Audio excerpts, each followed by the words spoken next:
En este país no solo los cristianos pueden llevar diputados a la Asamblea Legislativa. Yo soy la segunda de 4 hermanas. Yo crecí en Heredia, la mayor parte en San Jorge y luego en Mercedes Norte de Heredia. Fui a la escuela, en la escuela Cleto González Víquez, me acuerdo mucho porque además mi papá y mi mamá son profesores universitarios.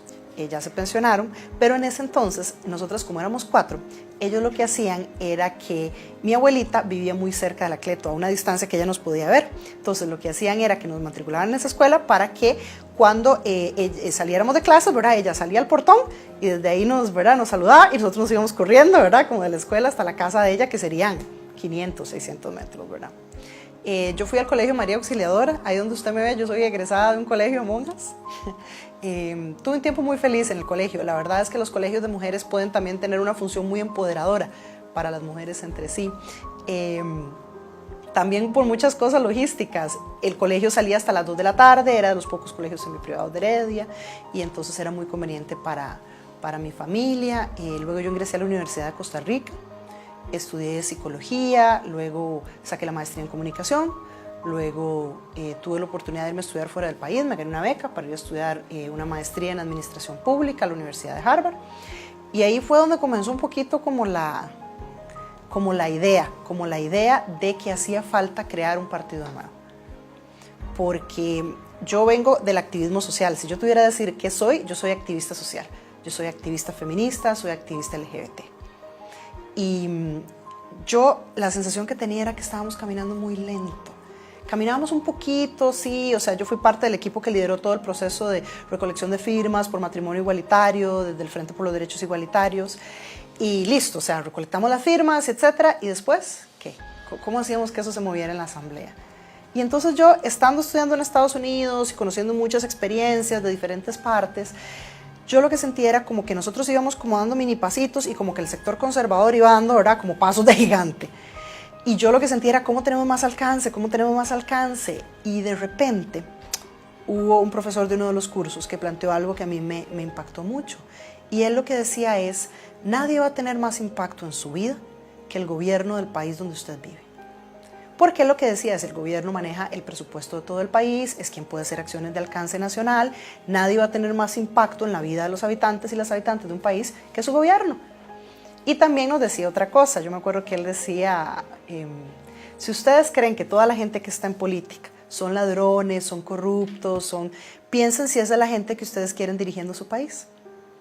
Porque lo que nos decía es, aquí en esta sala están reunidas un montón de personas con mucho liderazgo social, con mucho interés por transformación social, pero si ustedes, que son la gente interesada en hacer cambios sociales, no se quieren meter a la política, piensen quiénes están dejando a cargo de la política a su país.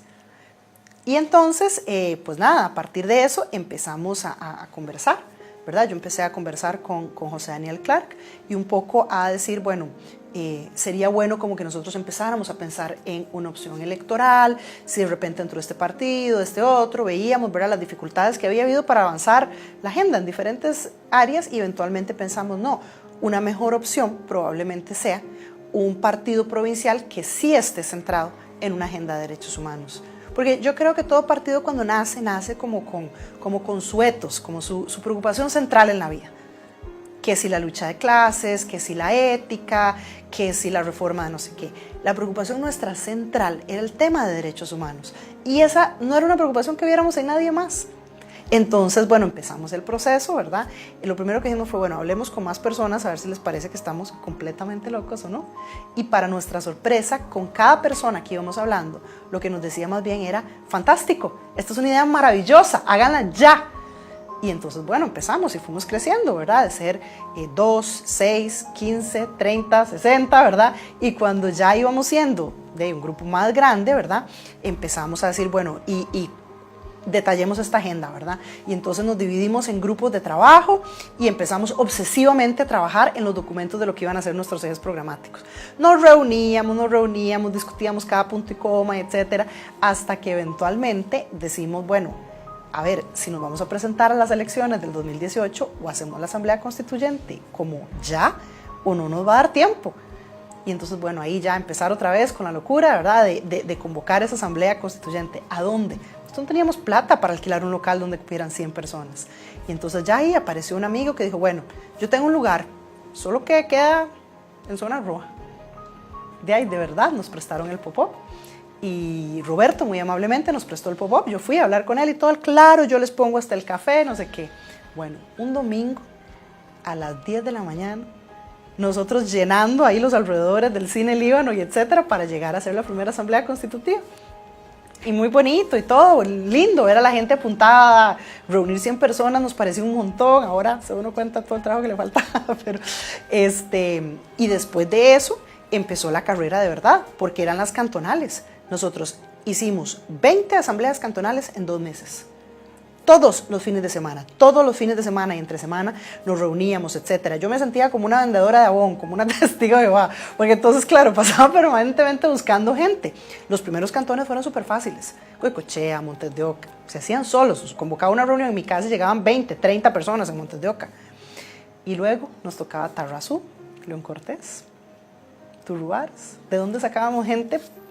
¿Verdad? Porque nosotros, nuestra consigna siempre fue, le vamos a hablar a la gente de frente, le vamos a decir realmente toda la agenda de este partido, no lo vamos a esconder, vamos a hablar de frente sobre marihuana, sobre aborto, sobre Estado laico, sobre derechos LGBT, sobre todos los temas conflictivos y obviamente sobre todo el resto de la agenda nuestra, que a la gente le parece seguro aburridísimo, impuestos y empleo y todo eso que habla toda la demás gente, pero estos temas para nosotros era importante porque no queríamos encontrarnos en la situación que están otros partidos, donde lo que hicieron fue como que estos temas los fueron escondiendo, ¿verdad? Y entonces ahora una parte del partido piensa de una forma y otra piensa de una forma completamente diferente.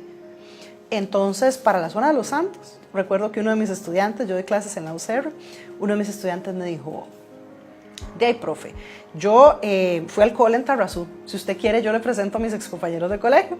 Dicho y hecho, le empezó a pasarme los enlaces de Facebook y yo conté, hola, fulanito, me llamo no sé qué, ¿verdad?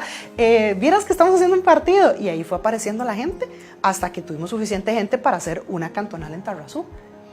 En otros era más difícil aún, León Cortés, ¿de dónde sacamos gente de León Cortés? Y nosotros desesperadamente en redes, ¿alguien conoce a alguien de León Cortés? Y parece mentira, pero entre referencia y referencia apareció alguien. Sí, yo soy de León Cortés, ¿qué pasó? ¿En qué les ayudo? Y entonces por esa vía fuimos contactando otra gente de León Cortés, así. Y así fue el proceso de todo, hasta que logramos tener, digamos, como estructura en los diferentes cantones y logramos hacer nuestra asamblea provincial. Cuando nosotros empezamos el partido, mucha gente nos decía, vean, es una idea muy linda, pero es que no lo van a lograr. Es una idea muy bonita, pero no lo van a lograr. Conforme íbamos avanzando, la gente se iba preocupando. La gente de los otros partidos se iba preocupando, porque hay una cosa que es real, y es, si vos siempre has votado por un partido porque es medianamente progresista, pero no te cumple, pero si te ponen una opción genuinamente progresista en la mesa, que lleva una agenda fuerte en todos los temas, la probabilidad de que vos volqués el voto legislativo es enorme. Y entonces, bueno, fuimos avanzando hasta que logramos la inscripción del partido y celebramos muchísimo y todo. Y luego el proceso de asamblea interna. Yo estoy súper contenta porque siento que la creación del partido ya tuvo un impacto. El hecho de que Vamos exista ha hecho que otros partidos políticos coloquen ciertos temas de la agenda en un lugar más prominente. Ha tenido influencia en las personas que eligen para llevar las diputaciones y definitivamente ha corrido la agenda temática, porque lo que se discute en estos momentos tiene mucho que ver con esta agenda. Nuestro país está viviendo una polarización enorme en materia de conservadores versus progresistas.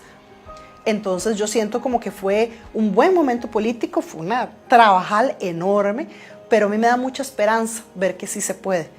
Ver que sí se puede crear, digamos, una opción alternativa, con mecanismos de participación, súper abiertos, etc.